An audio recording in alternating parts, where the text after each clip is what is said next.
Hello, everyone, and welcome into the Mountaineer Postgame Show. I'm Schuyler, and that is Christopher Hall live from the WVU Coliseum up there in the rafters. I think, Chris, you probably had a few steps to get up there, but it's okay. We've got some Mountaineer game to talk here.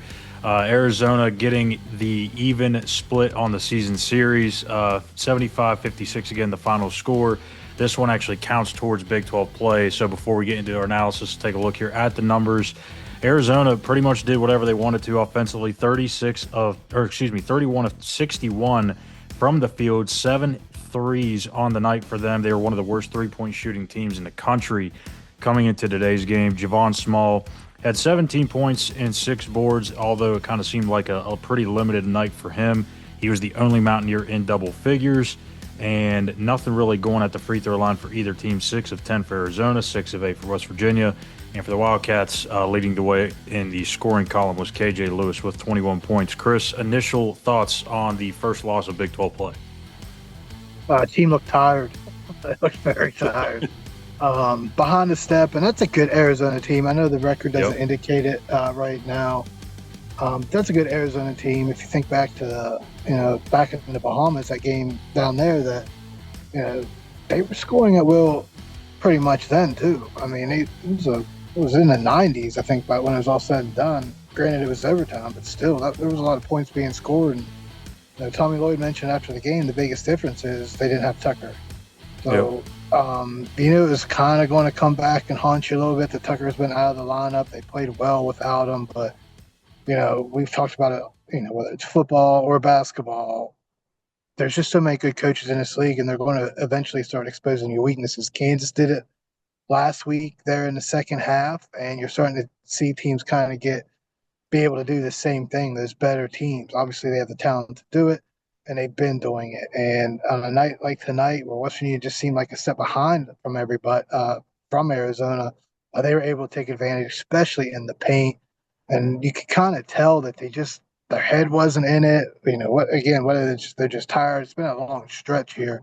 They've had to play the same 7, 8 guys, and some other guys had to step in. You have Monty Hansberry, who's been limited with an injury, and he limps off the floor tonight, so who knows if he'll be back. Javon Small limped to the bench a couple times, so his team's beat up.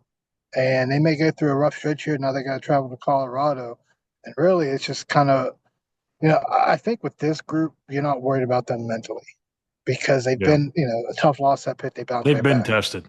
Yeah, so it's not, the final score, it's bad. It's obviously lopsided, but I think at the end of the day, you don't want to be too concerned. But at the same time, the amount of injuries that have been coming up is obviously concerning. And of course, we don't know the extent of the injuries because Darren's not very open about these injuries. He keeps that thing tight to the vest, baby. So, Jaden Stone hasn't been with the team as of late. He's been dealing with family issues, so they're very limited. And Nelson, football player, I'm drawing a blank here, just came over. Nelson. He may have to go recruit some guys over at the Push Car Center to come over because they're running out of bodies. But kind of my same sentiment at Pitt. It was just one of those kind of nights. It is what it is. It's a long season. They'll bounce back, but I think there's a little bit more concern now because you're starting to see teams take some things away from them, some of the more talented teams. And this is a deep league, and luckily they don't have to they don't have to play Arizona again.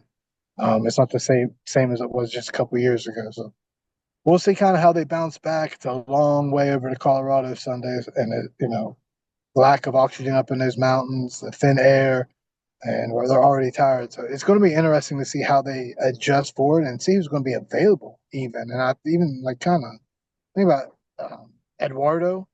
Man, plenty of opportunities tonight to make some plays when he had single matchups, and it was just kind of like he was expecting contact, didn't get it, and missed a shot. So a little adjustment from him. I think overall this team will bounce back, but again, some of these injuries kind of see who's available going forward.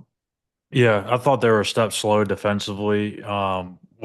Just running back in transition, they really haven't had much of an issue with that all year. I thought they've been really good getting back Didn't feel like that was the case tonight. They were late on their rotations. They weren't communicating. They weren't passing guys off in the lane. Closeouts were terrible. Oh yeah, I mean, just guys wide open. And, I mean, I guess that's why you hit 7 threes. I mean, for a team that hasn't hit the three at a high rate this year, they certainly found some open shots that ain't connected on them. But you're right with the copycat kind of scout right now. I think that kind of leaked out a little bit, like you said, in the second half of the Kansas game. I think we're talking about the same thing here, where teams are They went extending big. their pressure.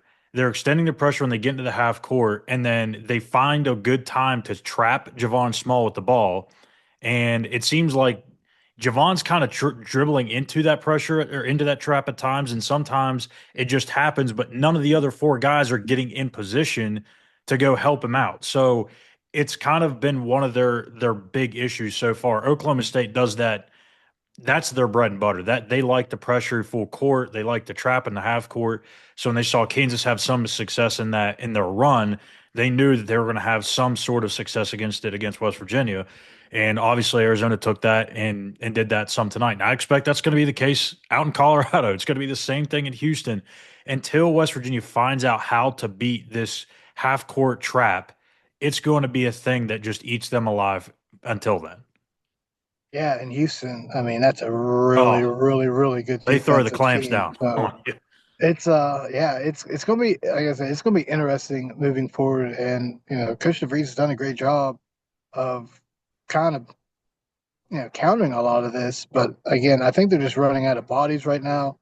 Not having Tucker, obviously, with that half court trap, he's a point forward for this team. So missing him right now has been huge. I think that might be a really big understatement. Could have used him in the second half of that Kansas game. Um, Definitely could have used him tonight. Lloyd said, like Coach Lloyd said, that was the big difference from game one to game two. It's not that he's the most athletic, but his basketball IQ is tremendous. What he does defensively is at a high level. So definitely missing him.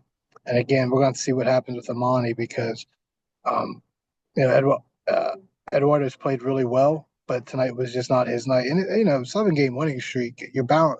Oh, I would just tell you you're going to lose one, especially when you go up against a really Yeah. good Arizona team.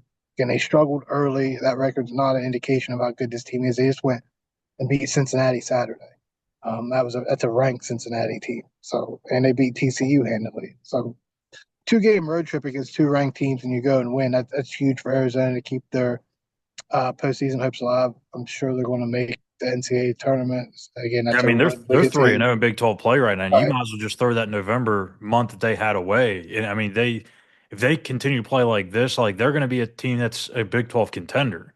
But I mean, for West Virginia's sake, I mean, like if you're going to have a night like this, I guess you'd rather have that be tonight than Sunday because Colorado, I don't think is going to be probably in the top half of the Big 12. I think they're probably going to be a bottom tier team in this league this year. So if you can go out there and kind of get back a win and go 1-1 this week, then you're setting yourselves up for a potential opportunity to go 1-1 at least in the next two, which are huge games at Houston and then at home against Iowa State. If you split those two and you beat Colorado, then I think you're in a perfect spot. Yeah, you want to protect home court though, and yes, Arizona's a good team. You want to get this one tonight because any road conference game. Granted, this is the first Yep. time with Colorado. It's not the typical conference game where we've seen this team multiple occasions and are real familiar with West Virginia, but got to have to go get that one. You still want to at Kansas already. So yeah, if you want to keep pace, you're going to have to protect home floor, and you're going to have to go win these games on the road. I just want to see a little bit more patience offensively. We've seen too much patience tonight. They played a little bit panicked.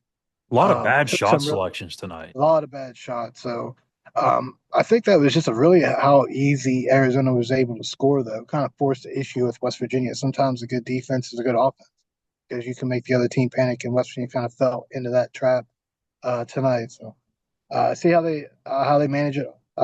Offense, I thought they did a good job. Maybe two, maybe 3 times where they got out of that trap and got a good look, just didn't hit it. So even when they got good looks, they didn't hit the shot. So again, I think it's just one of those nights where nothing really worked tonight. It's Yep. just an off night. Kind of had a bad feeling going into this game. Predicted them to win because I've had a bad feeling for them the last 4 games, really, that they were definitely going to lose. That they would lose, but they just kept finding ways to win. So they're still ahead of schedule. Just going to have to kind of go back to the drawing board here a little bit, just get a little bit more effort defensively, just kind of wake up, maybe just a little bit of time off here before Sunday and that the trip out there, that long flight. Maybe they'll be able to get a little bit of rest and get their legs under them a little bit. Especially, I mean, you look at Sincere, I think he played 36, 38. Javon Small, I mean, there's a lot of guys right now playing over 35 minutes. So Going to catch it's up to you.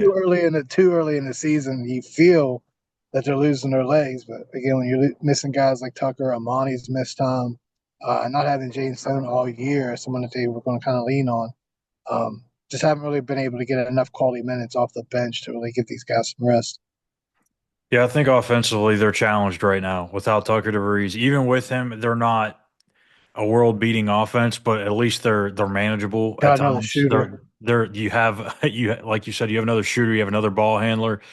Without him, it's to me it just looks like Javon running around trying to find a shot, sometimes having to force one up because there is nothing else. Or when he does give the ball away, one of the other four guys is trying to find a way to get the ball back to Javon. Like there's no true fluid, true flow to the offense right now. And that's really been a big reason why they've won some of these games here recently has been their defense. I mean, they've been playing defense at an elite level. And if they can get back to that, I think they can still find a way to win some games even without Tucker. But they've got to play that well on the defensive end of the floor to even have a chance. They certainly didn't do that tonight. So we'll see how they bounce back. Next game, again, Sunday, not Saturday, Sunday at Colorado against the Buffs. That one will tip off at 3 o'clock on ESPN Plus.